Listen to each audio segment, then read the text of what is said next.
Je vous salue dans le nom de notre Seigneur Jésus-Christ.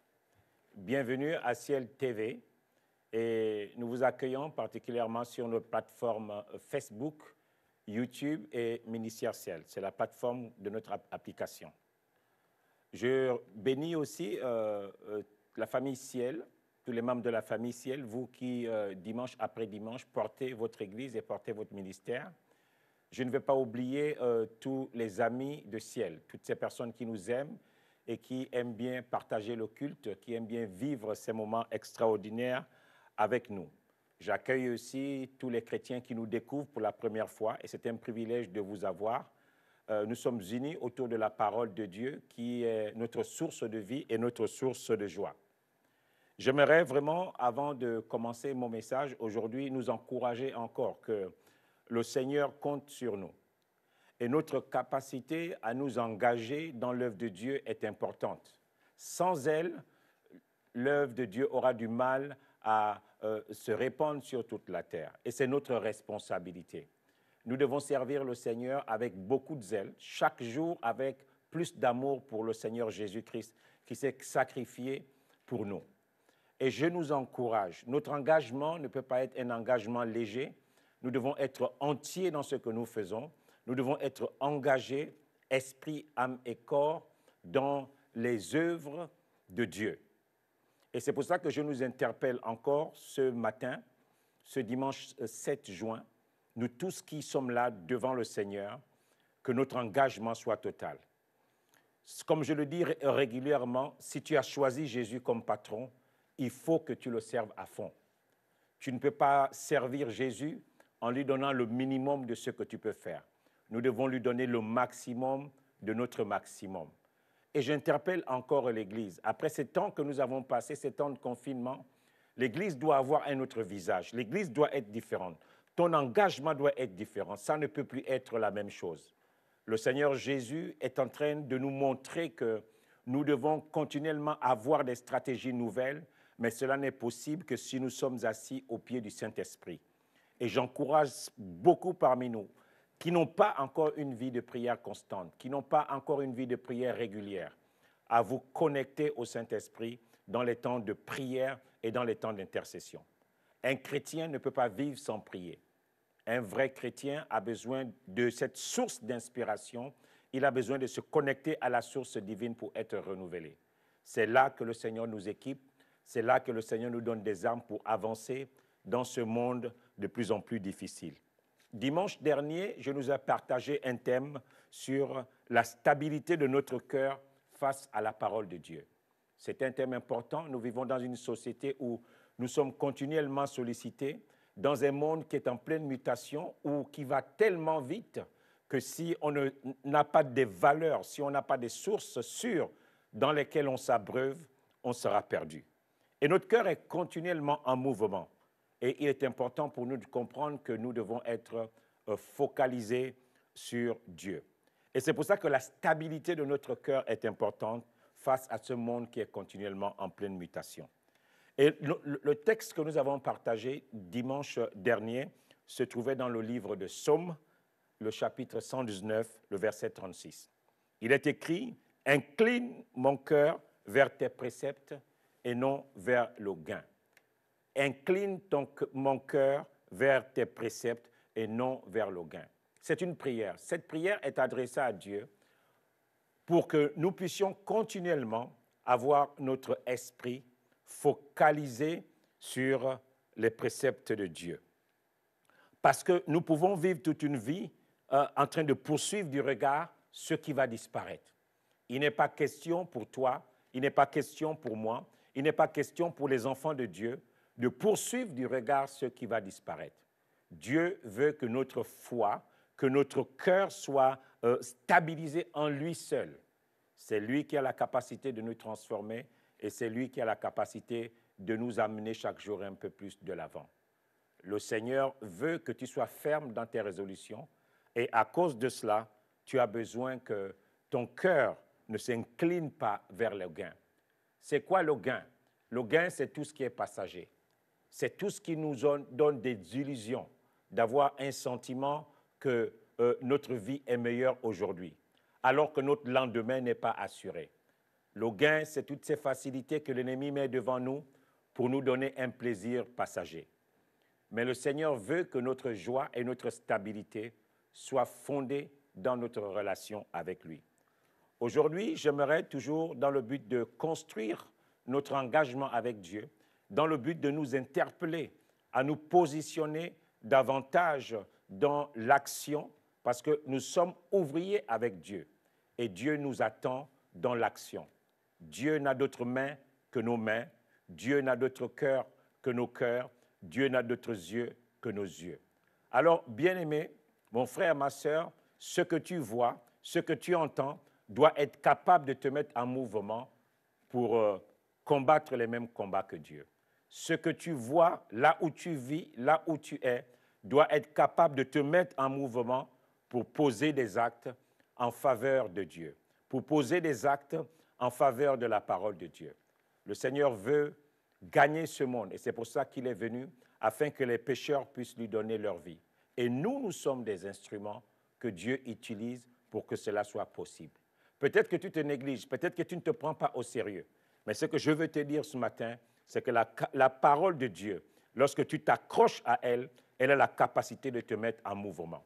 Si seulement tu obéis à cette parole, tu vas vivre des expériences particulières, des expériences qui vont changer le cours de ta vie familiale, le cours de ta vie professionnelle et le cours de ta relation avec ceux qui te sont chers. Aujourd'hui, j'aimerais nous parler donc d'un thème, vouloir et agir avec empressement. Vouloir et agir avec empressement. Si je parle de vouloir et agir avec empressement, ça veut dire qu'on a bien deux choses différentes ici. On a bien deux actions différentes. Ça veut dire que l'on peut vouloir des choses sans agir. Ça veut dire que l'on peut vouloir des choses sans jamais se mettre en mouvement. C'est cela que le Seigneur veut nous partager ce matin. Le texte que j'ai pris, c'est un texte qui est tiré du livre de 2 Corinthiens à partir du chapitre 8 et nous allons lire les versets 6 à 12. C'est un texte extraordinaire et comme vous le savez, l'apôtre Paul nous parle de quelque chose de fondamental, de quelque chose d'important. C'est un texte que l'on peut dire qui est difficile à lire. Vous savez que la parole de Dieu, lorsque nous sommes dans l'esprit de la méditation, la parole de Dieu, nous devons la lire constamment. Parce que souvent, ce n'est pas à la première lecture que tu vas comprendre un texte, mais tu as besoin d'être dans un esprit de méditation afin de la lire. Et plus tu vas lire la parole de Dieu, plus la lumière qui s'y trouve va commencer à t'éclairer. Et c'est pour ça que Josué pouvait dire à ses contemporains que ce livre de la loi ne s'éloigne pas de ta bouche. Médite-le jour et nuit. Lorsque nous sommes dans un contexte de méditation, c'est important de revoir, de revisiter les mêmes choses afin que cela puisse s'imprégner en nous. C'est un peu comme lorsque tu mâches un aliment, tu as besoin, si tu veux que toutes les saveurs de cet aliment s'expriment, tu as besoin de prendre du temps de mâcher. Il ne suffit pas simplement de mâcher et d'avaler, mais si tu veux que toutes les saveurs, tous les parfums de l'aliment que tu manges puissent se manifester dans ta bouche, tu as besoin de prendre du temps de mâcher pour apprécier ce que tu consommes. Et c'est la même chose pour la parole de Dieu. Il n'est pas question simplement de la recevoir et de se contenter de ce qu'on en reçoit. Tu as besoin de mâcher, tu as besoin de la repasser dans ton cœur pour pouvoir tirer le maximum des ingrédients qu'elle contient. Et donc ce texte, comme tous les textes de la Bible, c'est vraiment un texte extraordinaire parce qu'il contient en lui la vie de Dieu. Il est écrit ceci à partir du verset 6, c'est un texte. Nous avons donc engagé Tite à achever chez vous cette œuvre de bienfaisance, comme il l'avait commencé. De même que vous excelliez en toutes choses, en foi, en parole, en connaissance, en zèle, à tout égard, et dans votre amour pour nous, faites en sorte d'exceller aussi dans cette œuvre de bienfaisance. Je ne dis pas cela pour donner un ordre, mais pour éprouver par le zèle des autres la sincérité de votre foi. car vous connaissiez la grâce de notre Seigneur Jésus-Christ, qui pour vous s'est fait pauvre, de riche qu'il était, afin que par sa pauvreté, vous fussiez enrichis. C'est un avis que je donne là-dessus, car cela vous convient à vous qui non seulement avez commencé à agir, mais qui avez eu la volonté dès l'année dernière. Achevez donc maintenant d'agir afin que l'accomplissement selon vos moyens réponde à l'empressement que vous avez mis à vouloir.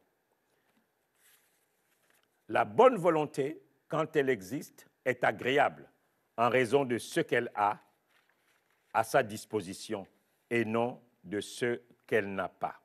Donc, voici le texte, 2 Corinthiens, chapitre 8, les versets 6 à 12. Alors, j'aimerais un peu nous situer ce texte. Ce texte vient après que les chrétiens des églises de Macédoine aient manifesté de la libéralité vis-à-vis de Dieu, aient manifesté un engagement vis-à-vis de Dieu. Par rapport aux besoins de Dieu, ils se sont positionnés. Et Paul, donc, parle aux Corinthiens. Et dans cette lettre, en fait, aux Corinthiens, il dit que nous avons mandaté Tite. Pourquoi ils ont mandaté Tite? Il dit, nous avons donc engagé Tite à achever chez vous cette œuvre de bienfaisance, comme il avait commencé. Ça veut dire qu'il y avait un travail qui était fait, il y avait un travail qui avait commencé à être fait à l'église de Corinthe, mais c'était un travail qui était inachevé. Et qu'est-ce que Paul veut faire? Il aimerait que ce qui a été fait dans les églises de Macédoine serve de source d'inspiration pour les Corinthiens. Vous savez qu'on a toujours besoin d'un modèle, on a toujours besoin d'un exemple. Aucune personne ne peut bâtir sa vie rien qu'à partir de lui-même. Ce que nous voyons chez les autres, ce que nous entendons, ce que nous voyons faire, c'est quelque chose qui nous motive et qui nous donne envie d'aller de l'avant. Aucun chrétien enfermé dans sa chambre n'a la capacité de s'en sortir tout seul. Même si tu lis la parole de Dieu, seul, tu as besoin de modèles, tu as besoin de gens qui te motivent, tu as besoin de gens qui te poussent à aller de l'avant. Et c'est ce qui se passe ici. Paul envoie Tite à Corinthe pour que Tite leur parle des œuvres de bienfaisance qui se sont manifestées dans les églises de Macédoine. C'est ce qui est écrit à partir du verset 1. Et c'est important le témoignage des autres. C'est important de voir comment les autres vivent leur vie chrétienne. C'est important de voir le niveau d'engagement des autres. Vous savez, nous sommes des chrétiens aujourd'hui. C'est triste de constater que notre engagement, notre niveau d'engagement est quelquefois très bas. Lorsque nous voyons la vie des premiers chrétiens, leur vie tournait autour de la parole de Dieu. Leur vie était centrée sur les intérêts de Dieu. La priorité de leur vie, c'était ce que Dieu leur demandait de faire. C'est dommage que nous voyons aujourd'hui que de moins en moins de chrétiens, c'est Dieu qui rythme leur vie. Ta vie, mon frère, ta vie, ma sœur, doit être rythmée par la volonté de Dieu, doit être rythmée par ce que la parole de Dieu. Ce que j'essaie de te dire aujourd'hui, c'est que ce sont les intérêts de Dieu qui passent en premier et non pas tes propres intérêts. Lorsque les intérêts de Dieu passent en premier, alors il est capable de te consoler. Alors il est capable de te fortifier lorsque tu te retrouves en difficulté. Oh, c'est triste de constater aujourd'hui que Dieu pour nous est devenu un distributeur de bénédiction, un distributeur de guérison, un distributeur de consolation. Dieu veut que tu sois ouvrier avec lui et dans le service pour lui, sa sécurité sociale va se mettre en mouvement pour t'assister, pour te consoler, pour te guérir, pour faire en sorte que tu ne sois pas dans une situation inconfortable. Dieu va veiller sur toi. Et donc Paul, il dit aux Corinthiens que nous avons envoyé Timothée vers vous, parce qu'il y a quelque chose que vous aviez commencé qui est inachevé. Mais Timothée ne vient pas seul, il vient avec le témoignage des œuvres de bienfaisance qui se sont manifestées dans les églises de Macédoine. Donc, il vient avec un témoignage. Il vient pour encourager. De la même façon que la parole de Dieu nous encourage, de la même façon qu'un frère, une sœur peut venir t'encourager lorsque tu es par terre ou pas, tu peux recevoir un encouragement lorsque le Seigneur veut que tu ailles de l'avant. Il dit, nous avons envoyé Timothée pour venir achever cette œuvre. Donc, il y avait quelque chose qui avait commencé. Et Paul, il encourage les Corinthiens. Il dit, vous excellez en toutes choses, en foi, en parole, en connaissance, en zèle à tout égard. Et dans votre amour pour nous, faites en sorte d'exceller aussi dans les œuvres de bienfaisance. Paul dit, je ne dis pas cela pour donner un ordre, mais pour éprouver par le zèle des autres la sincérité de votre foi. Et pour éprouver par le zèle des autres la sincérité de votre foi. Paul ne s'adresse pas à des chrétiens qui sont des paumés. Paul ne s'adresse pas à des chrétiens qui se battent avec leurs péchés. Il s'adresse ici à des personnes. Il dit, vous excellez en toutes choses, en foi, en parole, en connaissance, en zèle à tout égard et dans votre amour pour nous.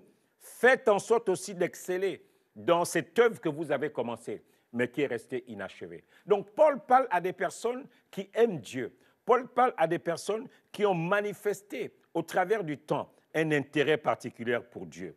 Et Paul dit, nous envoyons Timothée, pourquoi? Il dit pour éprouver par le zèle des autres la sincérité de votre foi. Ça veut dire que Dieu va toujours mettre des modèles devant nous pour éprouver la sincérité de notre foi. Est-ce que Dieu doute-t-il de nous? Non, mais Dieu veut éprouver la sincérité de notre foi.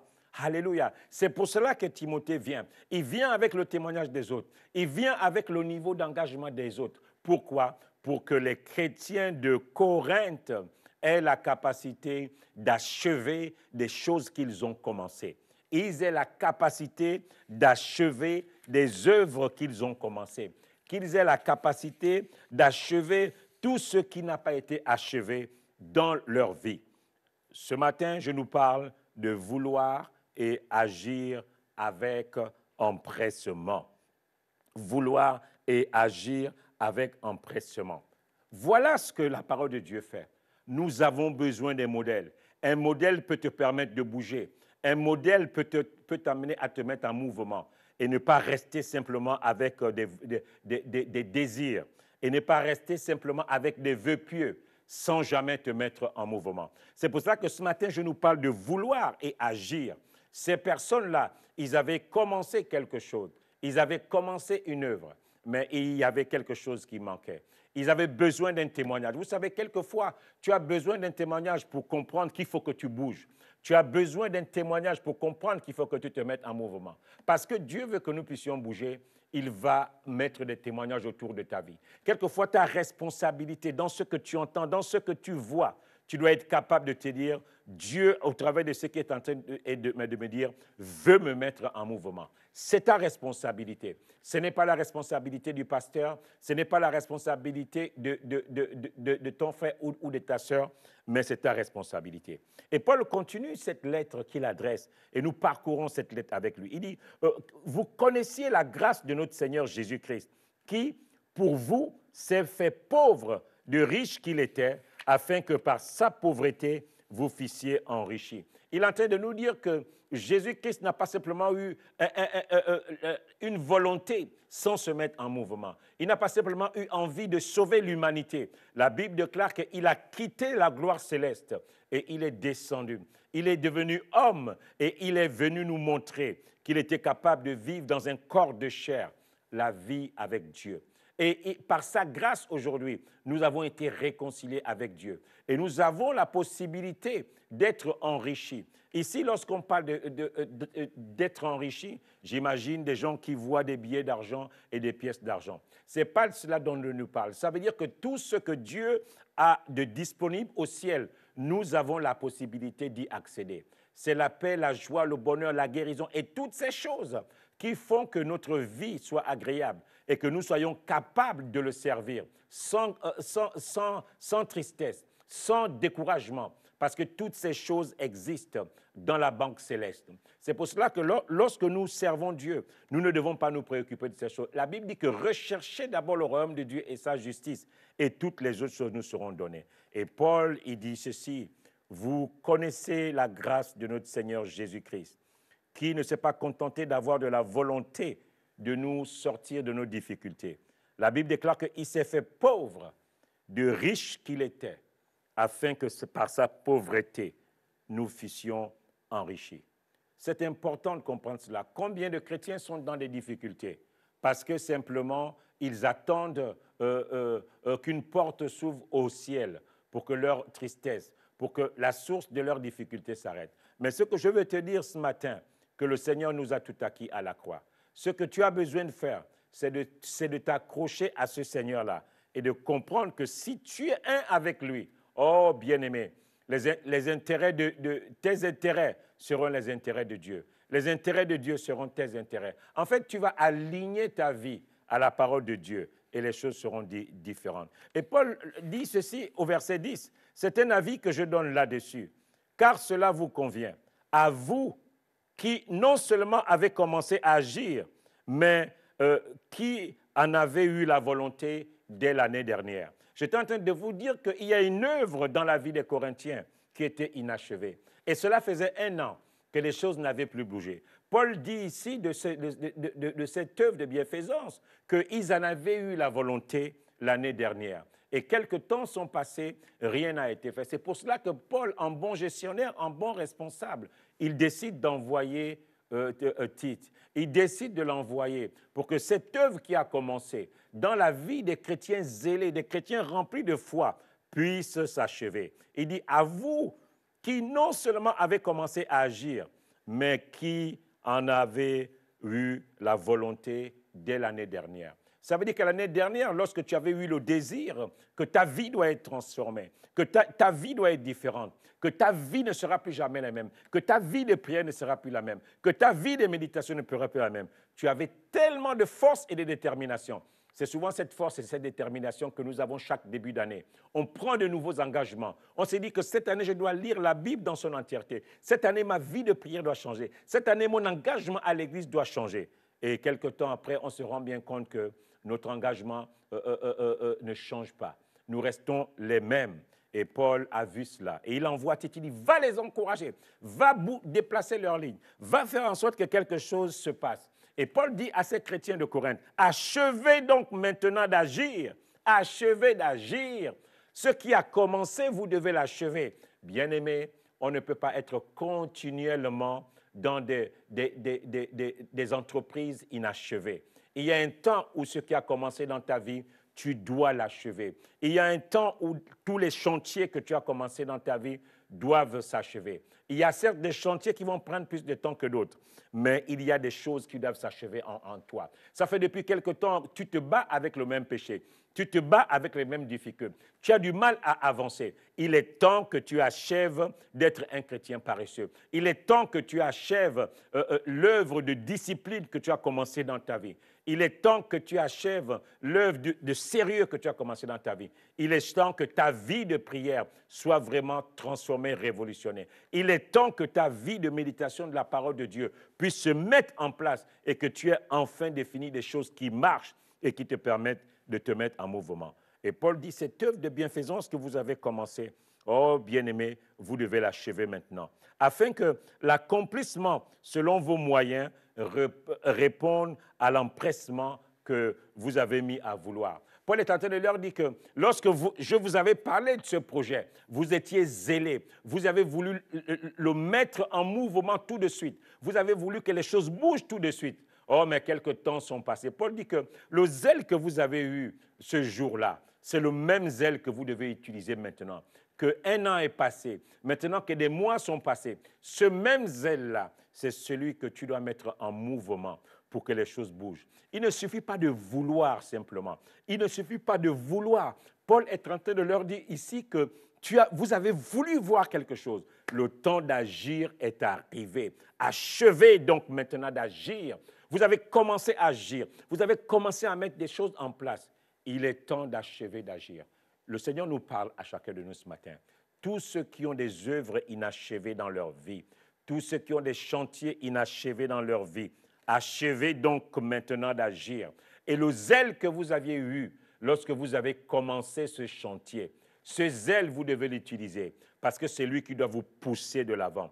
L'apôtre est en train de nous dire que trop de chrétiens vivent avec des désirs, vivent avec des choses qu'ils veulent voir, mais l'action ne suit pas. Ou l'action commence, mais ça s'arrête en chemin. Je suis convaincu que certains parmi nous, en ce début d'année 2020, on a tellement spéculé sur ces années, surtout que les religieux, les hommes spirituels, ils ont souvent spéculé sur les chiffres, sur les lettres, 20-20.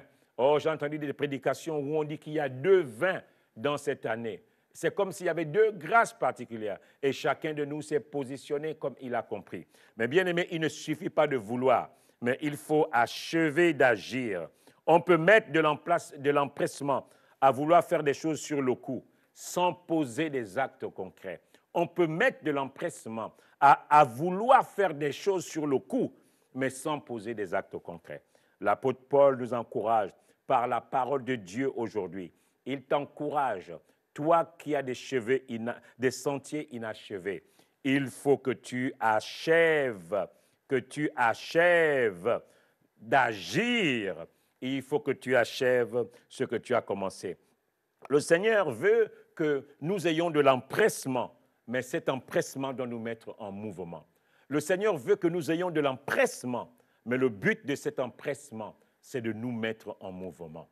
Le but de ces choses que tu veux voir, il ne suffit pas de désirer simplement. Trop de chrétiens vivent avec des désirs qui ne sont jamais accomplis. Le problème avec ça, on finit par être amer, on finit par être aigri, on finit par être un chrétien qui décourage les bonnes volontés. Parce que toi, tu n'as pas réussi quelque chose et dans laquelle quelqu'un d'autre veut rentrer. Tu feras tout pour lui dire que, oh, tu sais, moi j'avais commencé il y a quelques années, ça n'a pas marché. Et tu seras un instrument que le diable va utiliser pour décourager pas mal de chrétiens. Bien-aimés, achevez donc d'agir afin que l'accomplissement selon vos moyens réponde à l'empressement que vous avez mis à vouloir le premier jour où cette volonté est montée dans votre cœur. Il est temps, bien-aimés, que chacun de nous revoie sa vie. Vous savez, aucune personne, lorsqu'il sera devant le jugement du grand trône blanc, ne pourra dire, Seigneur, si je n'ai pas pu faire ça, c'est à cause de telle situation. Si je n'ai pas pu faire ça, c'est à cause de telle autre situation. Les choses que le Saint-Esprit montre à ton cœur, les choses que le Saint-Esprit fait monter dans ta vie, pour lesquelles il veut que tu agisses, bien-aimé, tu n'auras pas d'excuses devant le jugement du grand trône blanc. Tout le monde passera en jugement. Et là, nous allons répondre de nos actes. Je veux nous dire que la vie chrétienne, ce n'est pas un jeu. Ce n'est pas une partie de plaisir dans laquelle il n'y a pas de règles, dans laquelle tu peux jouer comme tu veux, parce que Dieu est amour. Vous savez, Dieu est amour, mais il est aussi un Dieu de justice. Et c'est à cause de la justice de Dieu qu'il y aura un jugement.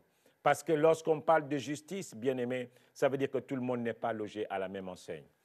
Je t'encourage ce matin. Tu ne peux pas continuer de te cacher derrière la paresse, derrière la télévision, derrière toutes ces choses qui prennent tout ton temps, sur Internet, sur les réseaux sociaux. Non, trop de personnes investissent trop de temps dans ces choses. Mais tu as besoin d'investir ton temps dans la parole de Dieu. La parole de Dieu va te pousser à agir. La parole de Dieu va te pousser à vouloir gagner de nouvelles personnes. La parole de Dieu va te pousser à ne pas te satisfaire de ta vie, de ton petit salaire, de ta petite maison, de ta petite voiture. Mais la parole de Dieu va te mettre en mouvement. Elle va te montrer qu'il y a des hommes et des femmes à côté de toi qui meurent sans le Seigneur et qui ont besoin de toi. Elle va te montrer que tu peux agir dans la vie des autres pour que la joie que tu as, tu puisses aussi la communiquer à d'autres. Le Seigneur Jésus s'est fait pauvre afin que par sa pauvreté, nous devenions riches. Bien-aimés, on a quelquefois le sentiment de perdre quelque chose lorsque nous servons le Seigneur. Mais la Bible nous révèle ce matin que par sa pauvreté, le Seigneur nous a enrichis. Peut-être que toi aussi, tu auras ce sentiment en aidant d'autres personnes, en t'investissant dans l'Église, en aidant ta famille, tu auras le sentiment de te dépouiller. Mais le Seigneur te dit, au travers de ce sentiment, tu es en train d'enrichir d'autres. Le temps que tu consacres dans la prière, dans l'intercession, aux autres, c'est quelque chose, c'est un temps que le Seigneur met pour bénir ces personnes. C'est un temps que le Seigneur met pour ouvrir les yeux de leur cœur. Donc, il n'est pas question d'avoir ta petite vie chrétienne, ta petite maison, ta petite famille, ton petit travail. Non, cela ne suffit pas. Il est temps, bien-aimés, ceux qui ont des chantiers inachevés, des choses que le Seigneur a mis dans votre cœur depuis longtemps, pour lesquelles vous vous êtes engagés avec empressement. Oh Seigneur, cette année, tu verras de quel bois je me chauffe, dans tel ou tel domaine. Oh, cette année, je vais te montrer ce dont je suis capable. Le Seigneur t'attend au tournoi. Il est temps, bien-aimé, alors que nous allons vers la fin de l'année, d'achever d'agir avec le même empressement que nous avions eu lorsque le Seigneur nous a parlé. Je terminerai cette prédication avec le verset 12, qui nous dit ceci, du chapitre 8 de 2 Corinthiens. La bonne volonté, quand elle existe, est agréable en raison de ce qu'elle peut avoir à sa disposition. La bonne volonté est agréable. La bonne volonté est agréable en raison de ce qu'elle peut avoir à sa disposition. Une bonne volonté sans rien dans les mains ne t'amènera nulle part. La bonne volonté est agréable lorsqu'elle a quelque chose à sa disposition. Et j'aimerais t'interpeller par rapport à ça. Qu'est-ce que tu as à ta disposition qui peut faire que ta bonne volonté soit quelque chose qui profite au plus grand nombre?